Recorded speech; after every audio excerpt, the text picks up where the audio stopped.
Next है बेटा आपका 5711 कोड, ठीक है। इसका जिसका डाउट था आपका क्वेश्चन नंबर 20 का, क्वेश्चन नंबर 20 में देखो, study the pedigree chart given below showing the inheritance pattern of blood group in a family. Family group का फैमिली का एक पेडिग्री चार्ट दे रखा है जिसमें ब्लड ग्रुप बता रखा है, जैसे फर्स्ट सेकंड थर्ड से इंडिकेट कर रखा है। फर्स्ट वाले का है बी ब्लड ग्रुप, सेकंड वाले का है ए ब्लड ग्रुप, थर्ड का है बी, फोर्थ का है ए, फिफ्थ का है ए बी, देन सिक्स का बी है, सेवन्थ का ए है, एंड लास्ट एट्थ का है ओ, एंड नाइन्थ का है B. Answer the following question, give the possible genotype of individual first and second. अब सीधी सी बात देखो, हमारे पास जो बी ब्लड ग्रुप होता है ना बेटा, वो या तो होमोजाइगस कंडीशन में प्रेजेंट होगा आई बी, या फिर हेट्रोजाइगस कंडीशन में यानी आई ओ। ऐसे ही सेम ए ब्लड ग्रुप है, सेम होमोजाइगस कंडीशन आई ए, या फिर हेट्रोजाइगस कंडीशन आई जीरो। तो इसमें डिफरेंट पॉसिबिलिटी आपको बना के देखनी पड़ेंगी, लेकिन आपको ये पता होना चाहिए कि वेरिएशंस कहाँ पे सबसे ज़्यादा आएंगी हेट्रोजाइगस कंडीशन में। अगर सेम कंडीशन है, होमोजाइगस कंडीशन है, तो उसमें सिर्फ गैमेट एक ही टाइप के बनेंगे। अगर आई बी है सपोज करो, तो उसमें क्या बनेंगे, सिर्फ बी टाइप के। आई ए है तो ए टाइप के। अगर क्रॉस भी हो रहा है तो सिर्फ और सिर्फ 100% सारी की सारी जो आगे जनरेशन बनेगी फर्स्ट वाली, उसमें ए बी ब्लड ग्रुप होगा। जबकि आप ये देखो क्लियरली यहाँ पे मेंशन है 4, 5, 6 एंड 7, ये नेक्स्ट बच्चे हैं इनके जनरेशन फर्स्ट, पेरेंट ए और बी के, फर्स्ट और सेकंड के, ठीक है। तो यहाँ पे कॉम्बिनेशन क्या मिला, ए बी ए, तो हो सकता है ओ भी हो सकता है, अभी नहीं आया, इसमें विजिबल नहीं हो रहा है। 4 बच्चे थे, चारों में से 2 लड़के हुए, 3 लड़के एक लड़की है जो बी वाली है यानी 6 पोजीशन पे। 7th 5th और 4th ये बॉयज़ हैं, इनमें ए बी और ए ब्लड ग्रुप है। तो पॉसिबिलिटी वेरिएशन सबसे ज़्यादा कहाँ पे आती हैं, हेट्रोजाइगस कंडीशन में। तो सीधी सी बात, डायरेक्टली हेट्रोजाइगस करके देख लो। अदरवाइज आप क्या कर सकते हो, जैसे मैंने सोल्व कर रखा है, तो देखो पेरेंट दिखा रखा है B1 B blood group first का सेकंड का केस है, यानी फॉर बी के लिए जीनोटाइप क्या हो सकती है, जीन के अरेंजमेंट क्या हो सकता है। तो ये पॉसिबिलिटी है होमोजाइगस या हेट्रोजाइगस, जो भी आपको मैंने बताई। अगर एक प्योर वाले बी को यानी आई बी को क्रॉस किया कराया गया प्योर वाले ए के साथ, तो ए बी आएगी, 100% है कि ए बी वाला ही आएगा। अगर प्योर बी को क्रॉस कराया हेट्रोजाइगस ए के साथ, तो भी 2 ही पॉसिबिलिटी आएंगी, या तो ए बी की आएगी या बी ब्लड ग्रुप की आएगी। अगर हेट्रोजाइगस बी है और होमोजाइगस ए है, तो भी पॉसिबिलिटी क्या आएंगी, ए बी और ओ की। लेकिन पॉसिबिलिटी हेट्रोजाइगस कंडीशन में आई बी आई जीरो और आई ए आई ओ, ये पॉसिबिलिटी है। तो हमारे पास 4 पॉसिबिलिटी मिल रही है, ए बी और बी और ए बी मिल रही है, बी भी मिल रही है और ए बी ब्लड ग्रुप में मिल रहा है नेक्स्ट प्रोजेनी में, ठीक है, जनरेशन थर्ड सेकंड में, और ओ भी मिल रहा है। ओ वहाँ पे मेंशन नहीं है, हो सकता है कि ज़रूरी नहीं है कि मेंशन किया जाए, लेकिन पॉसिबिलिटी यहीं पे बनेगी। और ए बी ब्लड ग्रुप है, नेक्स्ट पार्ट में दे रखा, पूछ रखा है कि आपके पास ऑर्गेनिज्म 8th में या फिर उसमें नेक्स्ट है give the possible genotype of individual first and second. तो क्या होगा, heterozygous condition I A O I B I O. Which antigen और एंटीजन्स पर present on plasma membrane of RBC. RBC पे कौन से एंटीजन प्रेजेंट होते हैं, अगर ए बी ब्लड ग्रुप है तो 2 ही एंटीजन प्रेजेंट होते हैं हमेशा, ए और बी, ठीक है। ओ ब्लड ग्रुप है तो क्या प्रेजेंट होंगे हमेशा, एंटीजन होते ही नहीं है उस पर, नो एंटीजन, नाइदर ए नोर बी। तो ये आंसर आ जाएगा इसका। और देखो आंसर की में भी इसका इंडिविजुअल आई बी आई, यहाँ पे ओ मेंशन नहीं किया है, लेकिन ये क्या शो कर रहा है, हेट्रोजाइगस कंडीशन, ठीक है। इंडिविजुअल 5 एंटीजन ए और बी दोनों प्रेजेंट होंगे, 8 वाले में ओ ब्लड ग्रुप है तो कोई भी एंटीजन प्रेजेंट नहीं होएगा। नेक्स्ट क्वेश्चन डाउट था आपका क्वेश्चन नंबर 24। ये थ्योरी बेस्ड है बायोडाइवर्सिटी में से, और जहाँ पे मैंने आपको बोला था लॉस ऑफ बायोडाइवर्सिटी के मेन 4 रीजन्स होते हैं, ठीक है, या एविल क्वाड्रेट भी बोला जाता है उसको, ये मोस्ट इंपॉर्टेंट टॉपिक में से है, तो उसी का आपने डिस्क्रिप्शन देना है। 24 देखो, indiscriminate human activity such as alien species, यानी फॉरनर बाहर वाली स्पीसीज, इन्वेजन यानी आना, fragmentation and habitat loss have accelerate the loss of biodiversity, justify by taking one example of each। एक का एक एग्जाम्पल लेना है कि एलियन स्पीसीज यानी अपने नेटिव प्लेस है, हमारे घर में सपोज करो कोई और आगे रहने लग जाए और हमें वहाँ से एक्सपोल आउट करे, बाहर निकाल दे, तो क्या हो गया, हमारा बायोडाइवर्सिटी लॉस हो गया ना। तो इसमें बताना आपने एलियन स्पीसीज इन्वेजन, इन्वेजन यानी आने से क्या क्या चेंजेस हुए हैं बायोडाइवर्सिटी में हैं। नेक्स्ट है fragmentation and habitat loss. Habit यानी हैबिटेट यानी जहाँ पे वो place, the place where we live, जहाँ पे हम रहते हैं उसको हमारा हैबिटेट बोलते हैं। ठीक है, जैसे हम टेरेस्ट्रियल हैं तो हमारा हैबिटेट है, पानी में नहीं रहते हैं, जो पानी में रहने वाले लोग एक्वाटिक हैबिटेट है। हमारा सॉइल पे रहते हैं, लैंड पे रहते हैं तो टेरेस्ट्रियल हैबिटेट हो गया। ठीक है, वो फ्रेगमेंटेशन यानी जहाँ पे आप रह रहे हो उस लोकेलिटी में, एरिया यानी आपके घर का है, उसको हिस्से कर दिया, बंटवारा कर दिया जाए तो स्पेस कम हो जाएगा, स्पेस कम हो जाएगा तो बायोडाइवर्सिटी वहाँ की क्या हो जाएगी, डिवाइड हो जाएगी। फूड रिसोर्सेज हैं वो कम हो जाएंगे डिवीज़न से, लॉस से, तो लॉस ऑफ बायोडाइवर्सिटी होता है। तो वन एग्जांपल है एलियन स्पीसीज में आपके कॉमनली आ जाते हैं इकोर्निया आ जाता है, जिसको वाटर ह्यासिंथ भी बोला जाता है, पार्थेनियम वाला, या फिर नील पर्च वाला जो कॉमन सा एग्जांपल है। नील पर्च जो लेक विक्टोरिया में इंट्रोड्यूस कर दी थी और उसी को जैसे उसकी नेटिव जो स्पीसीज थी 200 से ज़्यादा फिश की लेक विक्टोरिया में, तो वो क्या हो गया था, लॉस्ट हो गई थी। तो ये वाला state the importance of following IUCN red data list. जो रेड होता है ना, रेड सिग्नल किसके लिए होता है, डेंजर के लिए। तो IUCN है जो एक लिस्ट जारी करता है जो रेड बुक के में इशू होती है, और रेड डाटा इसलिए बोला जाता है दे आर नियर एक्सटिंक्शन, जहाँ पे list of the data and story of endangered species या फिर नियर एक्सटिंक्शन स्पीसीज है। हॉटस्पॉट इन कंजर्वेशन पर क्या रोल है, इंपॉर्टेंस हॉटस्पॉट का, it consist of species rich biodiversity, जो बायोडाइवर्सिटी है वो स्पीसीज रिच होती है। ठीक है बेटा, नेक्स्ट क्वेश्चन है आपका 28th, compare and contrast convergent and divergent evolution. Convergent होता है इकट्ठा एक जगह मर्ज, और डाइवर्जेंट यानी फैला हुआ। ठीक है, ये डिफरेंस है इवोल्यूशन वाले में से हैं, आपको जो करने पड़ेंगे। इसमें एनालोगस और होमोलोगस ऑर्गन वाला कॉन्सेप्ट आएगा। तो देखो कैसे आता है, मैं बताती हूँ आपको। Divergent evolution when same structure developed along different direction due to the adaptation to different needs. देखो ओरिजिन सेम है, डाइवर्जेंट यानी एक ही रास्ता है, उस रास्ते से बहुत सारे रास्ते निकल रहे हैं, समझ रहे हो। डाइवर्जेंट क्या होता है कि आप एक चौक पे खड़े हो, उस चौक से 4 रास्ते निकल रहे हैं। ठीक, तो सेम डाइवर्जेंट में है कि यानी ओरिजिन सेम है लेकिन डिफरेंट ऑर्गन्स हैं, अकॉर्डिंग टू देयर अडेप्टेशन वो क्या हो गए हैं, यूज़ कर लिए गए हैं, अकॉर्डिंग टू देयर अडेप्टेशन उनको यूज़ कर लिया गया है। लाइक ओरिजिन सेम है। कन्वर्जेंट यानी कन्वर्ज हो गए हैं, ओरिजिन अलग अलग है, जैसे बहुत सारे रास्ते हैं एक जगह जंक्शन पे आके, जैसे रेलवे स्टेशन है कोई भी, जहाँ पे जैसे अम्बाला जंक्शन हो गया, वहाँ पे बहुत सारे रेलवे ट्रैक्स आके ज्वाइन हो जाते हैं। सेम बहुत सारे डिफरेंट एनिमल्स जो डिफरेंट ओरिजिन है, जिनका अलग अलग कैटेगरी से बिलोंग करते हैं, उनका कॉमन फंक्शन है। जैसे विंग्स हैं, विंग्स मच्छर में भी होते हैं लेकिन उसका ओरिजिन कैसा है, वो आर्थ्रोपोडा में आता है। ठीक है, अब एव्स हैं यानी जो पक्षी हैं उनके भी विंग्स हैं, वो भी उड़ने का काम कर रहे हैं, तो वो किस में आ गए, वो कोर्डेटा वाले में आ गए। उनका ओरिजिन कहाँ से हो गया, एव्स में आ गया जो बर्ड्स का है। तो यानी क्या हो रहा है, उनका same function but different origin. तो divergent evolution produce homologous structure, same type की स्ट्रक्चर मिलेंगी उनकी लेकिन फंक्शन अलग हो जाएगा। कन्वर्जेंट इवोल्यूशन में एनालोगस स्ट्रक्चर, एनालोगस यानी अलग, काम एक है लेकिन स्ट्रक्चर अलग अलग है। इट इंडिकेट कॉमन एंसेस्ट्री, ये यहाँ पे कॉमन एंसेस्ट्री शो करता है। यहाँ पे सिमिलर हैबिटेट हो सकता है लेकिन एंसेस्ट्री सेम नहीं होगी, तो आप ये कर सकते हो।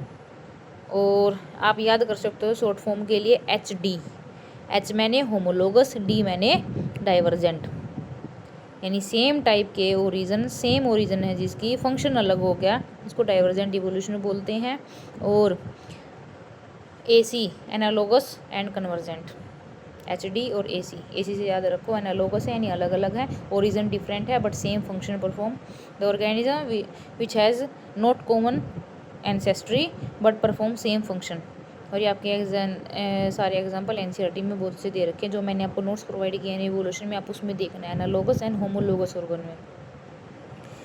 ठीक है बेटा, नेक्स्ट क्वेश्चन है आपका 29th में है आपका मेंस्ट्रुअल साइकिल, जो मोस्ट इंपॉर्टेंट क्वेश्चन रहने वाला है। और देख लेना गारंटीड है, चाहे 4 नंबर में, 5 में या 3 में, ये आएगा ही आएगा मेंस्ट्रुअल साइकिल का। मेंस्ट्रुअल साइकिल में हमारी 4 फेज़ होती हैं। एक होती है मेंस्ट्रुअल फेज़, एक होती है प्रोलिफरेटिंग यानी जिसमें ग्रोथ हो रही है वो फेज़, एक होती है ओव्यूलेटरी फेज़, एक होती है ल्यूटियल फेज़, ल्यूटियल यानी जिसमें कॉर्पस ल्यूटियम होगी वो वाली फेज़। तो question number 29, study the graph given below in the case 1 and case 2 showing difference level of certain hormones. Hormones देखो 4 फेज़ हो गए। सबसे पहले याद रखो मेंस्ट्रुअल साइकिल में 4 फेज़ है। देन आफ्टर उसमें कितने हॉर्मोन्स काम कर रहे हैं मेंस्ट्रुअल साइकिल में, वो भी 4 हैं, 2 पिट्यूटरी के 2 ओवरी के। पिट्यूटरी रिलीज कराएगी FSH follicle stimulating hormone and LH luteinizing hormone, pituitary से सीक्रेट होंगे। फिर यही हार्मोन्स जब ओवरी पे एक्ट करते हैं तो ओवरी भी 2 टाइप के हार्मोन रिलीज करती है, first is estrogen and second is progesterone. ठीक है बेटा।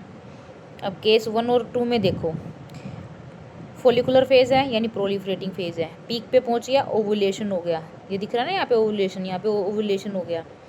नेक्स्ट फिर क्यू, पी वाला लेवल है हार्मोन का, फिर क्यू वाला है ल्यूटियल फेज में। ठीक है, ल्यूटियल फेज यानी कॉर्पस ल्यूटियम क्या काम करेगा, प्रोजेस्टेरोन हार्मोन को सीक्रेट करने का, जो कि प्रेगनेंसी हार्मोन है, वो हमेशा ही हाई रहता है वहाँ पे। लेकिन उसका अगर ड्रॉप डाउन हो रहा है, देखो यहाँ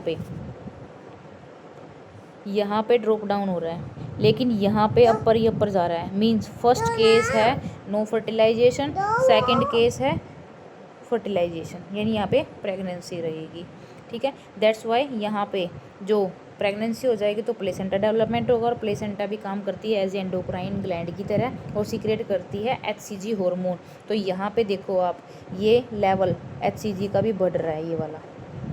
तो क्या वो आपका प्रोजेस्टेरोन है, पी आपका जो पीक पे पहुंच गया ओवुलेशन कराता है, वो आपका होता है क्या, LH सर्च ल्यूटिनाइजिंग हार्मोन। ठीक है बेटा।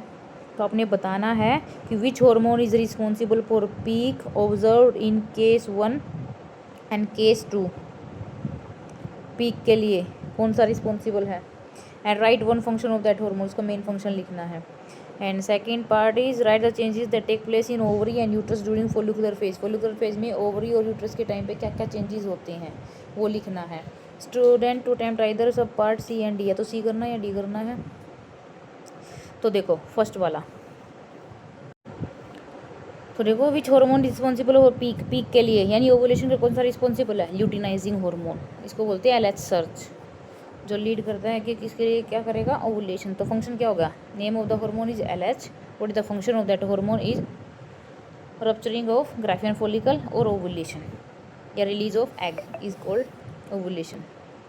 सेकेंड पार्ट में देखो बेटा क्या पूछा है, right changes that takes place in ovary and uterus during follicular phase. Follicular यानी primary follicle, secondary follicle, ovary में चेंज हो रही है, यानी एग के बाहर लेयरिंग पे लेयरिंग बनती जा रही है और फिर मैच्योर फॉलिकल बनता है। तो उस टाइम पे क्या हो रहा है, चेंजेस ओवरी में,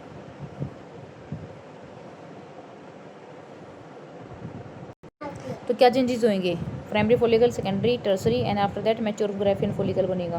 तो आप लोगों क्या चेंजेस हैं ओवरी में, development of the Graafian follicle और mature follicle for release of ovulation. Uterus में क्या चेंजेस होंगे उस टाइम पे, प्रिपरेशन ऑफ एंडोमेट्रियम, एंडोमेट्रियम की थिनिंग होनी शुरू हो जाएगी, थिकनेस, थिनिंग तो होता है पतला और थिकनेस होती है मोटाई चौड़ाई, thickness of the endometrium of uterus become wider, broad होनी शुरू हो जाएगी। Student order either sub part C और डी, या तो सी को D. Name the hormone Q, Q वाला केस में सीधी सी बात है, मैंने आपको बताया था प्रोजेस्टेरोन है। Right one function of hormone Q, Q क्या maintain the pregnancy. Which structure in the ovary will remain functional in case 2। Second case में जब वो फंक्शनल है तो कौन सी स्ट्रक्चर है, कॉर्पस लूटियम, कौन सी, कॉर्पस लूटियम। और कॉर्पस लूटियम क्या होती है, रिमेनेंट ऑफ ग्राफियन फॉलिकल या रप्चर्ड ग्राफियन फॉलिकल का बचा हुआ पार्ट को क्या बोलते हैं, corpus luteum. How is it form, same वही बता दिया, it is formed after release of egg and the remaining of the mature Graafian follicle become corpus luteum. तो ये वाला हो गया आपका। नेक्स्ट है 31st क्वेश्चन।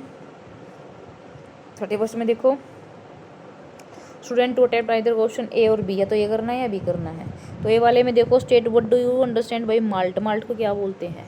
माल्ट वाला आपका है ह्यूमन हेल्थ एंड डिजीज में, mucus associated lymphocyte T cells related, where it is located inside our body, ये आपकी बॉडी कैविटी में प्रेजेंट होता है। तो देखो बेटा MALT, mucosa associated lymphoid tissue बोलते हैं। Where it is located, located कहाँ, जहाँ पे म्यूकस बनेगी। म्यूकस कहाँ होती है, आपकी जितनी भी बॉडी कैविटी होती है वहाँ पे म्यूकस बनता है। जहाँ पे म्यूकस बन रहा है वहीं पे ये प्रेजेंट होती है। जैसे नोज़ में है, नोज़ में म्यूकस आ रहा है, ठीक है। और उसके अलावा ओवरी से भी या न्यूट्रस के थ्रू भी म्यूकस निकलता है, वहाँ पे भी प्रेजेंट है। बॉडी कैविटीज़ जहाँ पे प्रेजेंट है वहाँ पे सब जगह म्यूकस होता है। जैसे स्टमक में है, लाइनिंग में म्यूकस सिक्रेट हो रहा है, तो वहाँ पे भी क्या है, माल्ट है। तो काइंड ऑफ ये इम्यूनिटी प्रोवाइड करते हैं ये वाले। Explain cytokinin barrier. साइटोकाइनिन और साइटोकाइनिन होता है सेल, यानी सेल के लेवल पे बैरियर प्रोड्यूस होना। जब when an virus infect our normal cell, the other cells या that cell infected cell produce a protein called interferon, and that interferon interact with the non infected cell and prevent it from infection। उसको infection से बचाने के लिए helpful होता है। Name the diagnostic for AIDS. AIDS के लिए क्या होता है, एलिजा टेस्ट होता है। On what principle does it work, कौन सी पे करता है, एंटीजन एंटीबॉडी की बॉडी में एंटीजन है, उसके अगेंस्ट आपकी बॉडी ने एंटी बॉडीज बनाई हैं, तो उस कॉन्सेप्ट पे है। Bone marrow and thymus play important role in human immune system. Explain how they are able to achieve this. Bone marrow से आपको लिम्फोसाइट मिलते हैं, बी लिम्फोसाइट और टी लिम्फोसाइट। और थाइमस भी आपकी इम्यूनिटी प्रोवाइड करता है age from young age to, यानी बर्थ टू ओल्ड एज। जो साइज है थाइमस का वो डिक्रीज होना शुरू हो जाता है। Study the following table. इसमें आपने ब्यूटारिक एसिड है, कौन सा माइक्रो ऑर्गेनिज्म है, कौन किस कैटेगरी में आता है। ब्यूटारिक एसिड 4 कार्बन वाला है, ब्यूटारिक ब्यूटामाइन 4 होता है ना कार्बन, ब्यूटारिक एसिड 4 वाला। माइक्रो ऑर्गेनिज्म कौन सा है इसका, बैक्टीरिया। ब्यूटारिशियम होता है, क्लोस्ट्रीडियम ब्यूटारिकम। इंपॉर्टेंट यूज़ कहाँ कहाँ है, फूड में है, केमिकल में, फार्मास्यूटिकल्स में है। तो ये आपका माइक्रोब्स इन ह्यूमन वेलफेयर में है, मोस्ट इंपॉर्टेंट है बेटा, ये जो बिल्कुल करना ही करना है आपने। क्वेश्चन नंबर 31 का बी पार्ट ही पूछा था आपने, तो आपको ये याद करने पड़ेंगे। आपको ये माइक्रो ऑर्गेनिज्म लिख के देख लो आप चाहे तो। जैसे एच है, क्लोस्ट्रीडियम ब्यूटाइलिकम मैंने बोला था, किस कैटेगरी में आएगा, बैक्टीरिया में है, ठीक है। जे वाला है, स्टैटिन है। स्टैटिन क्या काम करता है, यानी ऐसे ही केक किस कैटेगरी में है, फंगस में है। ट्राइकोडर्मा पोलिस्पोरम है, क्या काम करेगा, इम्यूनोसप्रेसेंट है। तो आपको ये याद करने पड़ेंगे। थोड़े से मानती हूँ कि कुछ चीज़ें हैं जो आपको करनी पड़ती हैं याद, लेकिन क्या करें। मोनस्कस पेपर स्टैटिन रिलीज़ करता है, एज इट इज़ एनसीईआरटी में जो आपको मैंने नोट्स दिए हैं आप उसको पढ़ना। किस कैटेगरी में, ये फंगस की कैटेगरी में है। साइक्लोस्पोरिन ए है जो कौन से माइक्रो ऑर्गेनिज्म से फंगस से होएगा, और मेन एम फंक्शन किस में है, सप्रेसेंट में। नेक्स्ट 32 का ए पार्ट का है और B part. Distinguish between the two celled and close in a mature male gametophyte. Male gametophyte कौन सा है, पोलन ग्रेन। पोलन ग्रेन के अंदर 2 सेल्स है, कौन सी है, वेजिटेटिव सेल और जनरेटिव सेल्स। दोनों में डिफरेंस करना। Generative cell produce 2 male gamete, while the vegetative cell provide nourishment to developing generative cells. बस ये लिखना है। स्टडी द डायग्राम, डायग्राम को स्टडी करना है। सेकंड केस में, थर्ड में, फर्स्ट में। फर्स्ट में क्या हो रहा है, सेम ही एक ही फ्लावर है, सेम पोलन, सेम स्टिग्मा पे जा रहे हैं, तो क्या हो गए, सेल्फ पोलिनेशन। अब इसका दूसरे पे जा रहा है, थर्ड वाला है, तो क्या हो रहा है, वन फ्लावर से दूसरे फ्लावर में जा रहा है, दूसरे प्लांट के, तो क्या होगा, क्रॉस पोलिनेशन हो गया। कौन सा हो गया, जीनोगामी हो गई है, क्रॉस पोलिनेशन। क्रॉस पोलिनेशन तो सेकंड और थर्ड में हो ही रहा है, लेकिन एक होता है ये फर्स्ट वाला आप सेल्फ पोलिनेशन या ऑटोगैमी बोल सकते हो, और ये थर्ड वाला आपका जीनोगैमी है, सेकंड वाला ही जिट्नोगैमी। जिट्नोगैमी क्या होता है, when pollen grains of the same flower transfer to one flower to another flower of same plant. Same plant के एक फूल से दूसरे फूल पे पोलन का ट्रांसफर होना उसको जिट्नोगैमी बोलते हैं, और एक प्लांट से दूसरे प्लांट के फ्लावर पे पोलन ग्रेन का ट्रांसफर उसको बोलते हैं जीनोगैमी। तो यही बताना है इसमें। Given diagram show 3 method of pollen transfer. Examine them carefully. Write the technical term used for pollen transfer method first and second. How do the following plants achieve pollination successfully? Water lily कैसे करता है, और Vallisneria ये पानी वाले हैं, तो उसमें रिबन लाइक वाटर लिली है, उसमें बाहर की तरफ फ्लावर आता है, तो इंसेक्ट के थ्रू करेगा। वेलिसनेरिया वो रिबन लाइक इंटरनली वाटर के थ्रू ही करेगा। तो एजेंट बताने इसमें। Right the advantage of pollen transfer in the method third. Third वाले में क्या एडवांटेज होंगे, थर्ड वाले में होंगे most important variations leads to ovulation, ठीक है। और बी पार्ट का B, given below the diagram of human ovum, ये दे रखा है। Compare the fate of some P Q and R shown in the diagram. P enter कर जाएगा, क्यू और आर को नहीं मिलेगी। Write the role of zona pellucida in the process. अब जोना पेलुसिडा क्या करती है, इंटरेक्शन कराती है स्पर्म के साथ। While one sperm enter into the zona pellucida, surrounding membrane polarity changed and prevent the entry of the polyspermy, यानी बाकी अदर स्पर्म्स की एंट्री को रोक देगी, सिर्फ एक को ही एंट्री देगी बस। Analyse the changes occurring in the वोम after the entry of sperm, जैसे चेंजेस होंगे प्रिवेंट द पोलिस्पर्मी, यानी पोलिस्पर्म को एंट्री करने से रोक देगा। देन अकरेबा उसके बाद क्या होगा, एक्रोजोम रिएक्शन होएगी, उसमें एंजाइम्स जो प्रेजेंट है वो इसको ब्रेक डाउन कर देंगे और इंटरनली रिलीज हो जाएगा, न्यूक्लियस जो वाला पार्ट है। तो देखो अगर आंसर में भी देखना है हमने 32 का वेजिटेटिव सेल जनरेटिव सेल आ गया ना, वही सेम। पोलन ट्यूब बनाने में हेल्प करेगा, फॉर्म्स 2 मेल गैमेट्स, ठीक है। ऑटोगैमी सेम बताया मैंने आपको, geitonogamy and xenogamy by the insect और रिंग, ये बोला, ठीक है। और सेकंड वाला बाय वाटर, वाटर के थ्रू, क्योंकि वेलिसनेरिया है रिबन लाइक, उसमें पोलन्स प्रेजेंट होते हैं, वाटर के थ्रू हो रहा है। जेनेटिक वेरिएशन आएंगी, हेल्दियर ऑफ स्प्रिंग होएगा, इवोल्यूशन होएगा, नो ब्रीडिंग डिप्रेशन होगा, प्रमोट द हिटोसिरोसिस। तो ये था आपके डाउट्स 57 फर्स्ट सेट वाले के, ठीक है। अगर इसके बाद भी कोई डाउट है तो any time you may ask. Thank you.